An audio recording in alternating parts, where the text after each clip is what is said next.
Hey, it's Dr. Joyce, board certified dermatologist, and I wanted to react to this video because I've gotten a couple of questions about it.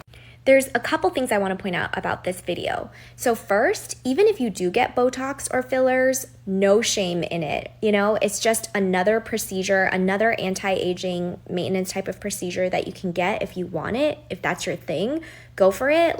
No shame about it. Secondly, I don't want people to come away from that content creator's video thinking, oh, well, if I just do the LED light masks, or if I do the radio frequency or the microneedling, then my skin will look as good as hers. Because the truth of the matter is that the procedures she's getting, like the pico, the radio frequency, the microneedling, those don't do what Botox and fillers do.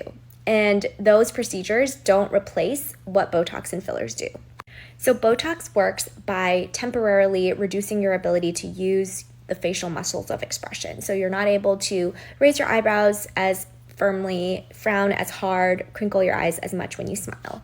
Because you're not moving those muscles as hard, those lines don't form as deeply, which we know over time lead to static wrinkles.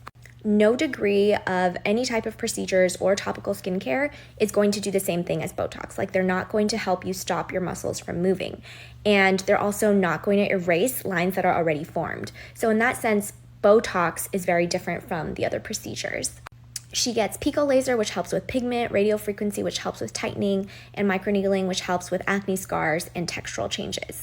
None of those also do what fillers do. Fillers work by putting volume back in the face where you've lost it. So we put it in the temples, we put it in the cheeks to elevate your cheekbones, we put it in the lips to plump up your lips. The procedure she's having done will not put volume in specific areas targeted like fillers. And that's fine. I'm not saying you need to do any procedure or Botox or fillers or anything.